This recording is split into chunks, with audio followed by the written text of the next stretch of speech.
1절서부터 11절의 말씀입니다. 신약성경 요한복음 2장 1절서부터 11절까지의 말씀 제가 봉독해 올리겠습니다. 사흘째 되던 날 갈릴리 가나에 홀례가 있어 예수의 어머니도 거기 계시고 예수와 그 제자도 홀례의 청함을 받았더니 포도주가 떨어진지라 예수의 어머니가 예수께 이르되 저들에게 포도주가 없다 하니 예수께서 이르시되 여자여 나와 무슨 상관이 있나이까 내 때가 아직 이르지 아니하였나이다. 그의 어머니가 하인들에게 이르되 너희에게 무슨 말씀을 하시든지 그대로 하라 하니라. 거기에 유대인의 정결 예식을 따라 두세 통 드는 돌항아리 6이 놓여 있는지라.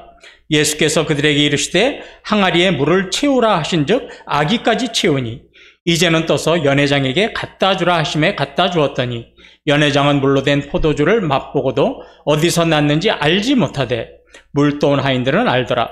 연회장이 신랑을 불러 말하되 사람마다 먼저 좋은 포도주를 내고 취한 후에 낮은 것을 내거늘 그대는 지금까지 좋은 포도주를 두었도다 하니라. 예수께서 이 첫 표적을 갈릴리 가나에서 행하여 그의 영광을 나타내심에 제자들이 그를 믿으니라. 아멘.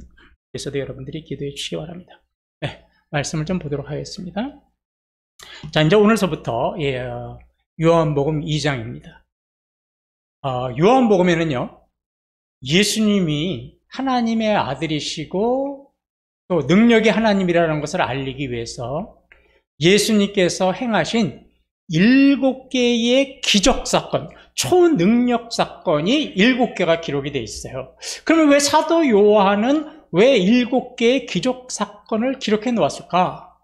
당시에 예수님이 하나님의 아들이라는 것을 너무도 안 믿어서 불신했어요. 그래서 예수님이 하나님 아들이 맞습니다, 능력이 하나님입니다라는 것을 증거하기 위해서 요한복음에 7개의 기적사건을 기록해 놨죠. 이제 여기서 우리가 하나하나씩 좀 살펴볼 건데요.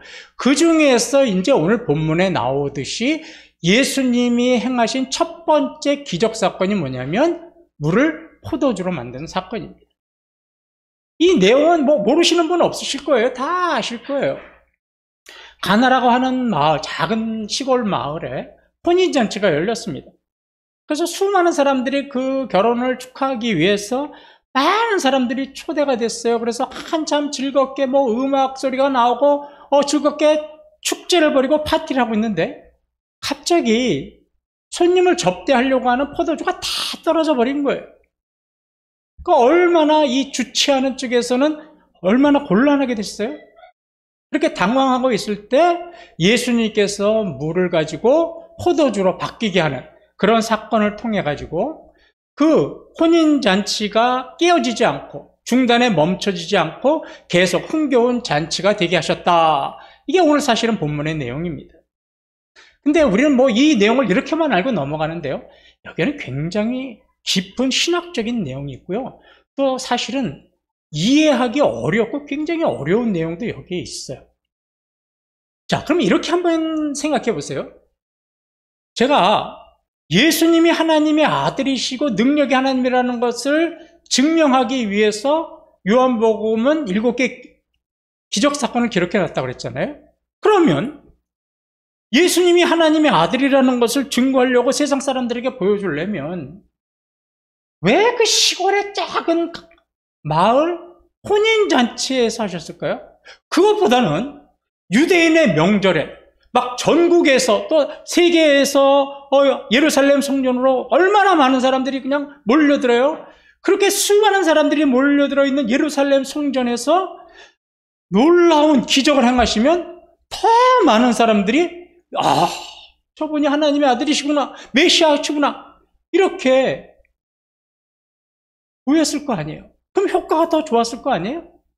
그런데 왜 그 시골 구석 같은 마을에서 하나님은 첫 번째 기적을 행하셨을까요? 여기에는요, 2가지 이유가 있어요. 첫 번째 이유는요, 우리가 지난주에 함께 우리가 은혜를 나눴던 하나님께서 만나서 제자로 삼으신 나다나엘하고 연관이 있어요. 자, 요한복음요 21장 2절을 보면 시몬 베드로 죄송합니다. 예. 사흘째 이거 아닌데? 왜 이렇게 돼? 제가 좀 뒤로 걸 누르고 있나요? 좀 바꿔주시겠어요? 예. 예. 홍천에 가신다니까 내가 섭섭해서 그런가 봐요. 아닌데요. 예. 거기서 좀 눌러주세요. 예. 읽어주시면 됩니다. 네. 시몬 베드로와 디두모라 하는 도마와 갈릴리 가나 사람 나다나엘과 세베대의 아들들과 또 다른 제자 둘이 함께 있더니. 예. 빨간 글씨 보세요. 지난주에 예수님이 만나서 제자 삼았던 나다나엘이 어디 사람이에요? 예, 가나 사람이에요. 지금 혼인잔치가 어디서 벌어지고 있어요?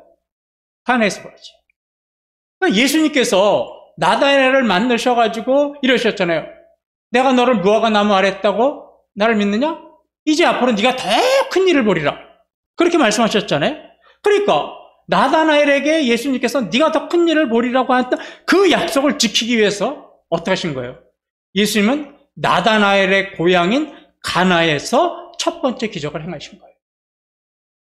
그래서 나다나엘이 자기의 고향에서 기적 행하는 걸 봄으로써 내가 만난 예수님이 누구구나. 하나님의 아들이시구나. 저분이 정말로 메시아이시구나. 이런 것을 나다나엘에게 직접 보여주시기 위해서 예수님은 가나에서 첫 번째 기적을 행하신 거예요. 그 다음에 두 번째로는요, 좀 더 깊은 영적인 이유가 있었어요. 여러분 이거 아세요? 성경은요, 혼인잔치로 시작해서 혼인잔치로 끝나요. 창세기를 보세요. 이 성경의 첫째 책인 창세기에 보면 하나님께서 아담을 창조하시죠. 그리고 나서 아담이 혼자 사는 게 보기 안쓰러워서 어떻게 해요? 돕는 배필 하와를 창조하시잖아요. 그리고 아담과 하와가 어떻게 돼요? 서로 연합하여 부부가 되게 하시죠. 뭐예요? 혼인을 시키셔요. 그래서 아담과 하와가 부부가 돼서 여기서부터 인간의 역사가 시작이 됐죠. 자, 그 다음에 성경의 제일 마지막 장인 요한계시록 19장 9절을 보면 제가 이번엔 똑바로 천사가 내게 말하기를 기록하라. 어린 양의 혼인잔치에 청함을 받은 자들은 복이 있도다 하고 또 내게 말하되 이것은 하나님의 참되신 말씀이라 하기로. 예. 성경의 제일 마지막으로 어떻게 끝나냐면 혼인잔치로 끝나요. 인간의 역사가 신랑 되신 어린 양 예수 그리스도와 믿음의 성도들이 천국에서 뭐 하는 거예요? 혼인잔치가 벌어지는 걸로 이 세상의 역사, 인간의 역사는 끝나요. 그러니까 성경은 혼인잔치로 시작해서 혼인잔치로 끝난다고 해도 과언이 아닙니다. 자, 그런데 이 과정에서 한번 생각해 보세요. 하나님께서 세상을 창조하시고 아담과 하와를 창조하셔서 이제 부부로 혼인관계로 시작하신 역사는 하나님 보시기에 굉장히 아름다웠어요. 선하신 모습이었어요. 그런데 그런 세상에 죄가 들어왔죠. 그러고 나서 어떻게 돼요? 하나님 보시기에 아름다운 그런 모습은 완전히 사라져버리죠. 선과 기쁨과 행복으로 가득한 세상이 죄악이 들어와서 어떻게 됩니까? 악하고 슬픔과 좌절과 절망의 세상으로 완전히 바뀌어버렸죠. 자, 지금 제가 말씀드린 이 세상에 죄악이 들어와서 행복했던 세상이 슬픔과 고통으로 가득한 세상으로 변해졌던 이 세상, 인간의 역사가 어디에서 다시 재현되고 있냐면 가나의 혼인잔치에서 그대로 재현되고 있는 거예요. 다시 한번 보세요. 행복과 기쁨으로 축제의 분위기로 가득해야 될 혼인잔치가 지금 뭐가 됐어요? 포도주가 뚝 떨어졌어요. 그러니까 갑자기 포도주가 떨어지니까 손님을 접대할 술이 없으니까 어떻게 되는 거예요? 행복과 기쁨은 일순간에 사라지고 어떻게 되는 거예요? 좌절과 고통과 슬픔으로 가득한 세상으로 어떻게 됐어요? 변해버렸죠? 지금 세상의 모습하고 똑같이 모습으로 투영되는 거죠. 그런데 그런 혼인잔치에서 예수님이 어떻게 해요? 물로 포도주를 만드셔서 다시 어떻게 되는 거예요? 기쁨과 행복의 잔치를 이어가게 만드셨잖아요. 자, 이 모습이 뭐냐?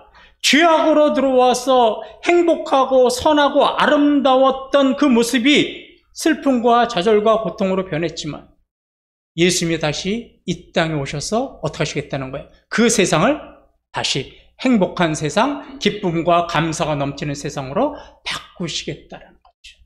그래서 이 영적인 의미가 있기 때문에 예루살렘 성전같이 수많은 사람들이 있는 곳에서 첫 번째 기적을 한 것이 아니라 뭐예요?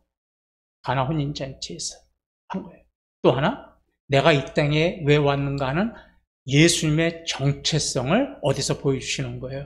가나 혼인잔치에서 보여주시는 거예요. 그래서 이 두 가지 이유 때문에 예수님은 시골 마을 가나의 혼인잔치에서 첫 번째 기적을 행하신 겁니다. 지금 저와 여러분은요, 마치 혼인잔치에 포도주가 떨어져서 기쁨과 행복은 사라지고 슬픔과 좌절과 고통이 있는 그런 세상에서 살아가고 있잖아요.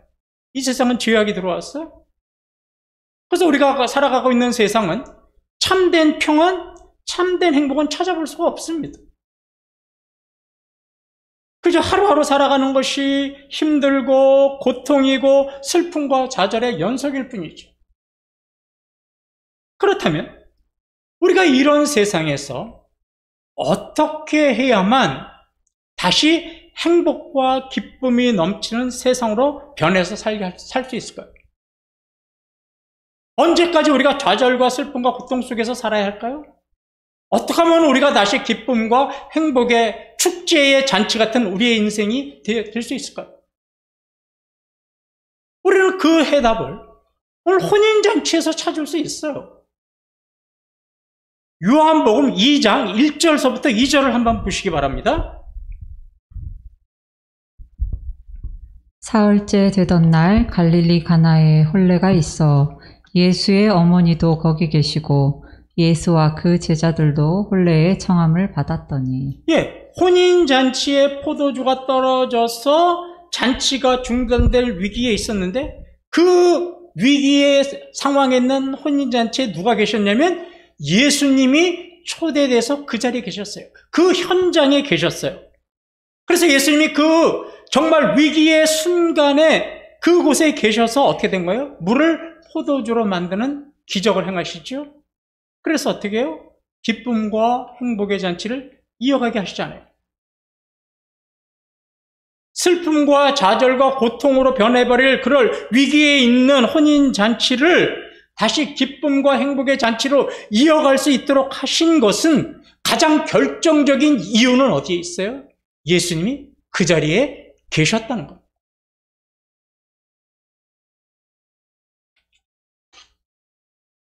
그렇다면 저와 여러분의 인생이 이런 슬픔과 좌절과 고통의 위기를 극복하고 다시 기쁨과 행복을 이어가기 위해서는 어떻게 되는 거예요? 주님이 우리 안에 초대받아져서 우리 안에 계셔야 되는 거죠. 주님이 우리 인생의 현장에 와 계셔야 되는 겁니다. 우리 사업체의 현장에, 우리 직장의 현장에, 우리 가정의 현장에, 내 인생의 현장에 그분이 초대되어져서 그곳에 계셔야만 어떻게 되는 거예요? 그 위기를 그분이 해결하실 수 있는 겁니다.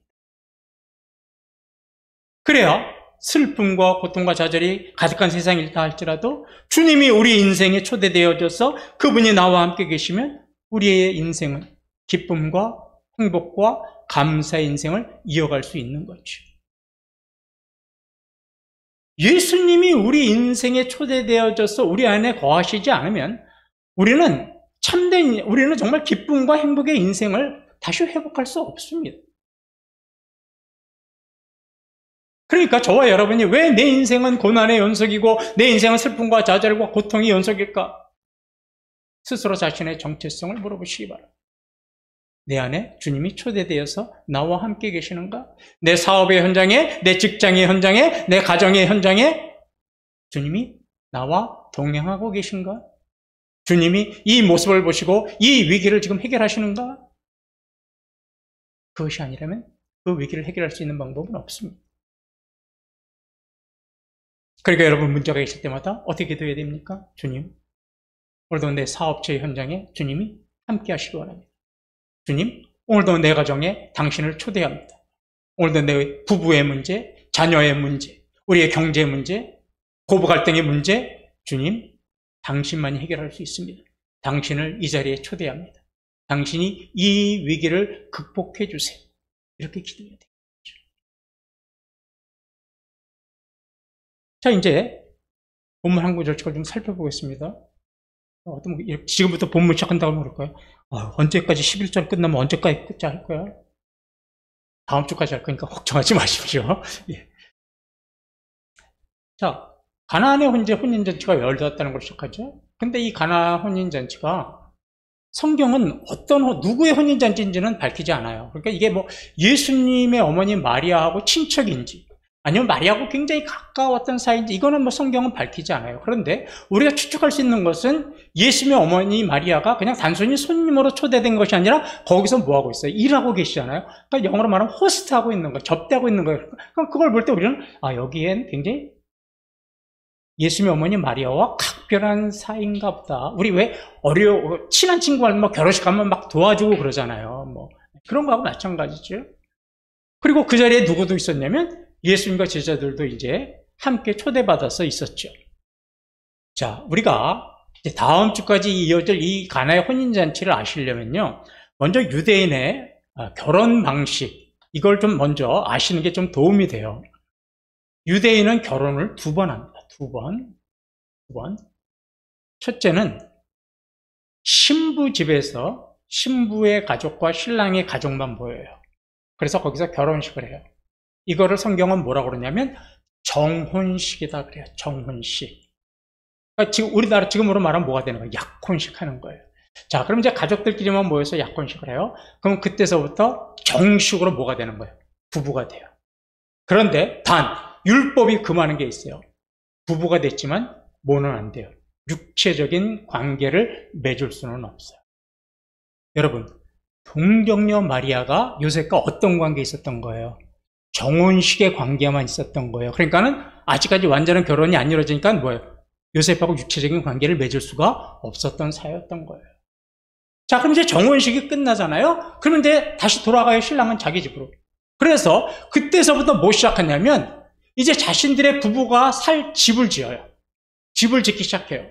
거의 1년 내내 열심히 일해서 집이 완성이 돼요. 자, 이제 모든 이제 가재 도구가 다 준비됐어요. 그러면 이제 그때 어떻게 하는 거예요? 다시 신부 집으로 가서 신부를 데리고 와요.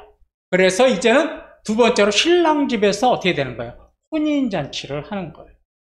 이게 바로 유대인의 결혼 방식입니다. 자, 이 유대인의 결혼 방식을 가지고요, 예수님께서 하신 말씀이 있어요. 그게 바로 뭐냐면 요한복음 14장 3절의 말씀입니다. 가서 너희를 위하여 거처를 예비하면 내가 다시 와서 너희를 내게로 영접하여 나 있는 곳에 너희도 있게 하리라. 예, 예수님하고 우리는 어떻게 한 거냐면 정혼식 한 거예요. 지금 정혼식. 그럼 정혼식 끝나면 신랑은 어디 가야 돼요? 다시 돌아가서 뭐 만들어요? 같이 살 집 만들잖아요. 자, 보세요. 내가 너희를 위하여 거처, 집을 예비하면 집이 다 됐어요. 그럼 다시 와서 너희를 어떻게 하는 거예요? 내가 데리고 그곳에서 너와 함께 살겠다. 그곳이 어디예요? 천국에서. 이게 바로 그런 뜻이에요. 이해가 되십니까? 이게 바로 그런 뜻입니다. 유대인들은 혼인잔치를요, 일주일 합니다. 일주일. 그리고 여유 있는 집은 2주, 3주씩 해요. 돈 엄청 나갈 것 같아요. 예. 완전 유대인에게 있어서요, 혼인잔치는 정말로 자기의 목숨 같은 거고 자존심 같은 거예요. 그래서 혹시라도 내가 아는 사람인데 저 사람이 나를 혼인잔치에 초대하지 않았잖아요. 굉장히 모욕감을 느껴요. 묘멸감을 느껴요. 네가 나를 이렇게 인격적으로 모독해? 이럴 정도로 혼인잔치가 그들에게는 굉장히 큰 영향력을 행하는 거예요. 그리고 이런 혼인잔치에 절대로 빠져서는 안 되는 게 뭐냐면 포도주입니다.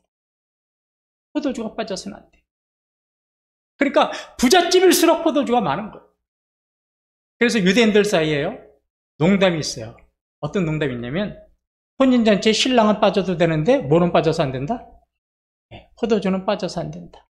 이런 우스갯소리가 있을 정도로 유대인들의 혼인잔치는 지금도 마찬가지예요. 포도주가 정말로 필수 품목입니다. 자, 이제 혼인잔치가 한참 무르익어가요. 뭐 음악소리가 들리고 노래소리가 들리고 뭐 축하하고 있는데 갑자기 준비한 포도주가 떨어져 버린 거예요. 이유는 모르겠어요. 뭐 손님이 예상보다 많이 왔는지 아니면 이 포도주를 준비하는 양을 잘못 계산했는지 몰라도 혼인집에 정말 심각한 위기가 떨어진 거죠. 아까 이야기했잖아요. 혼인잔치는 그 집안의 자존심이라고요.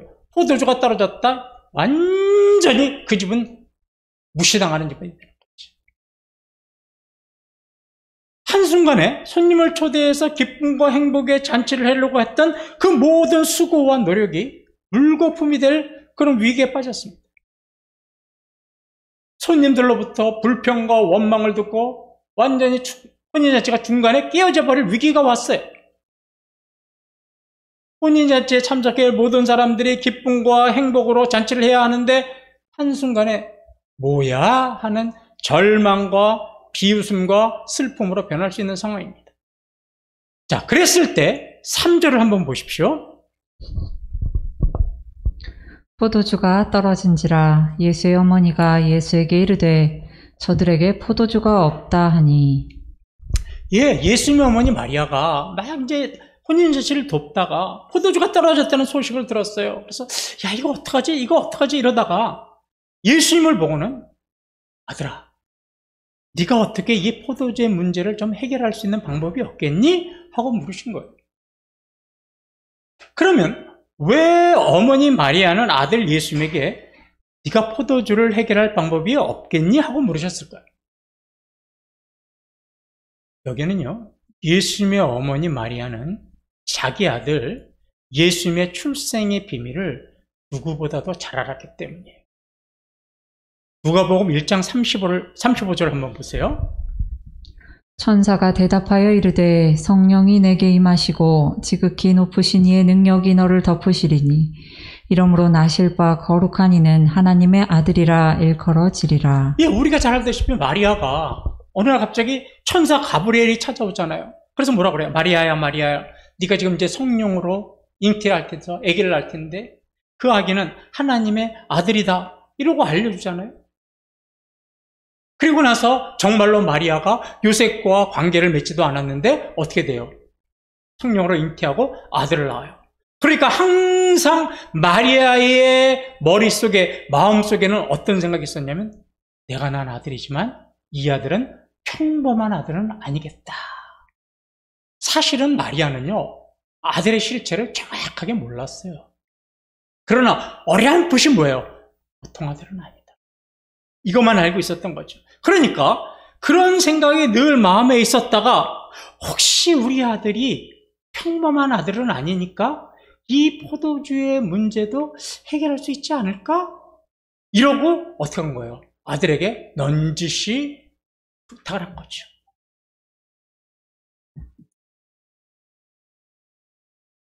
그런데 예수님의 대답은 굉장히 의외였죠. 4절을 보시기 바랍니다. 예수께서 이르시되 여자여 나와 무슨 상관이 있나이까 내 때가 아직 이르지 아니하였나이다. 싸가지도 이런 싸가지가 없죠. 예수께서 이르시되 여자여 나와 무슨 상관이 있습니까? 내 때가 아직 이르지 아니하였나이다. 굉장히 아들로서는 해서는 안 되는 불경스러운 말이죠. 내 아들이라면 주먹이 먼저 나갔을 것 같아요. 근데요, 이거는 한국의 정서의 해석이에요. 그러니까 이 해석을 보면 다 예수님은 불효자식이라고 말해야 맞아요. 그런데 원어를 보면 그런 감정은 전혀 없어요. 여자여라는 말은요, 헬라어로 귀나이라고 해요. 귀나이. 이게 영어로 말하면 뭐냐면 맴, 여성을 높이 부를 때 뭐라고 그래요? 맴, 마담이라고 한 거고 줄여서 맴 그러죠. 부인, 이런 뜻이에요. 그러니까 자기 어머니를 비하하는 말이 아니라 어머니를 굉장히 좀 높이면서 한 말이에요. 그러니까 여자여 그렇게 쓰니까 우리가 보통 여자여 그러면 비하하는 말처럼 쓰니까 그렇잖아요. 근데 그런 뜻은 전혀 없습니다. 자, 예수님의 어머니 마리아가 포도주 문제를 해결해달라고 그러는데 뭐라고 하냐면 어머니, 그게 나하고 무슨 상관이 있다고 그런 부탁을 나한테 하세요? 아직 내가 때가 이르지 않았습니다. 완전히 동문서답을 하죠. 그런데 여러분 앞에 화면에서 보듯이 예수님이 4절에서 말씀하신 것 중에서 내 때, 아직까지 내 때가 이르지 않았습니다. 이 말에서요, 내 때라는 말, 예수님의 때라는 말은요, 요한복음에 7번 나옵니다. 7번. 이 내 때라는 말이요, 이 사실은 가나 혼인잔치 요한복음 2장 1절부터 11절까지 있어서 제일 핵심의 말이 뭐냐? 내 때예요, 내 때. 이 말을 여기서 제대로 해석 못 받고 설명 못 들으면 그냥 수박 겉핥기식입니다. 내 때가 뭘까요? 자, 우리는 내 때가 무엇인지 7번 나오는 것 중에서 오늘 시간이 없으니까 두 구절만 찾아볼게요. 12장 23절, 27절입니다. 예수께서 대답하여 이르시되 인자가 영광을 얻을 때가 왔도다. 지금 내 마음이 괴로우니 무슨 말을 하리요. 아버지여 나를 구원하여 이 때를 면하게 하여 주옵소서. 그러나 내가 이를 위하여 이 때에 왔나이다. 예, 이제 좀 이해가 되시죠? 이 때가 언제예요?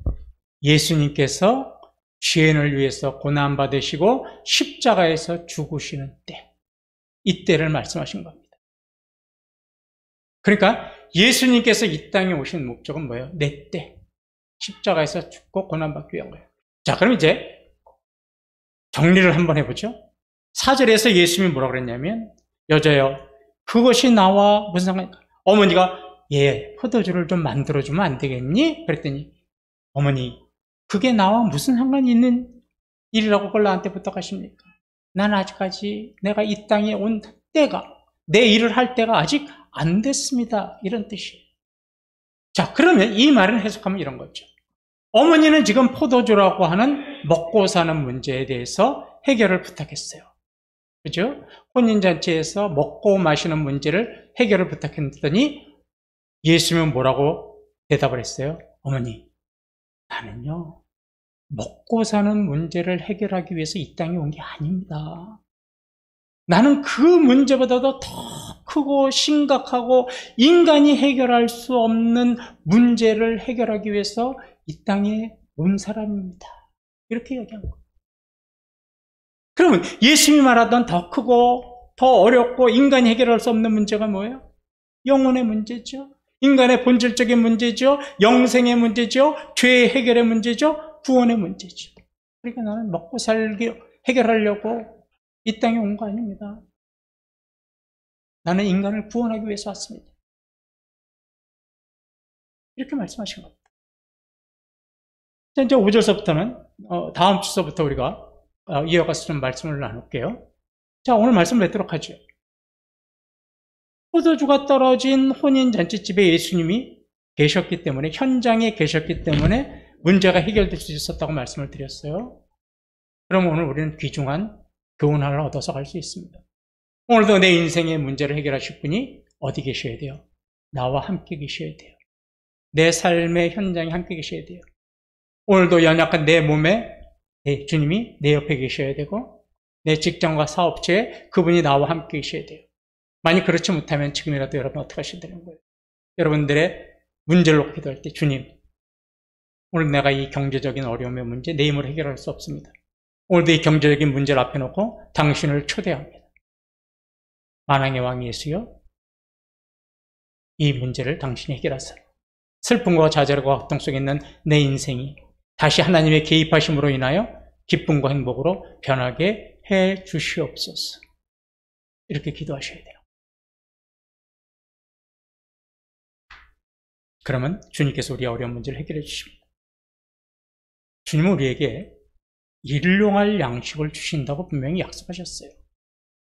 하나님은 우리에게 무슨 영적인 축복, 천국적인 축복만 주시는 것이 아니라 우리가 이 세상에서 그리스도인의 자녀답게 살아갈 수 있는 건강의 문제, 물질의 문제, 의식주의 문제, 삶의 복지의 문제, 교육의 문제, 환경의 문제, 그 모든 문제를 다 해결해 주시는 거예요. 그 한마디로 농축되어 있는 게 우리에게 일용할 양식을 주시옵고요. 그러니까 일용할 양식을 주시옵고라는 말은요, 먹고 사는 문제가 아니에요. 여러분들이 인간답게 살아갈 수 있도록 복지에 관한 문제, 건강에 관한 문제, 교육에 관한 문제, 여러분들의 삶의 문화적인, 질적인 향상을 향한 문제까지도요, 그 일용할 양식에는 다 들어가 있는 거예요.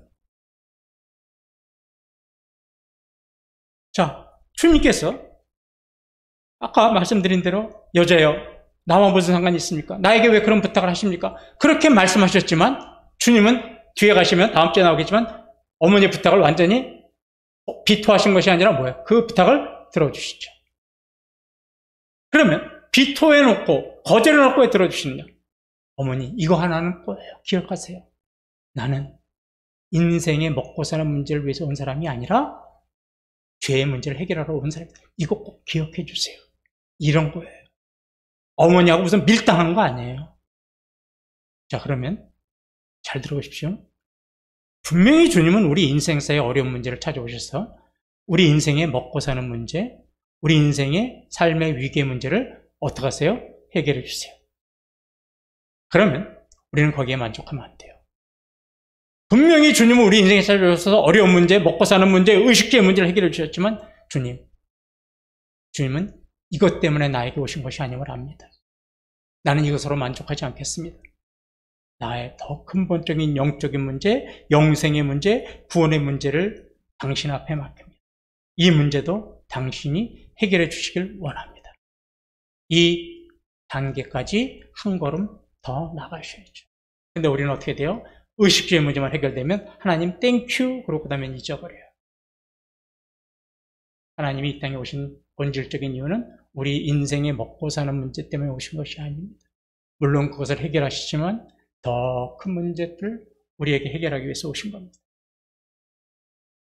오늘 우리 인생의 근본적인 문제를 해결하기 위해서 이 땅에 오신 그 주님을 여러분들의 삶의 현장에 초대하시고 그분과 함께 동행하심으로 비록 세상이 절망과 슬픔과 좌절로 가득 찼지만 주님이 함께 계시고 주님을 초대하심으로 기쁨과 행복의 인생으로 다시 회복되시는 저와 여러분 되시기를 주님의 이름으로 축원합니다.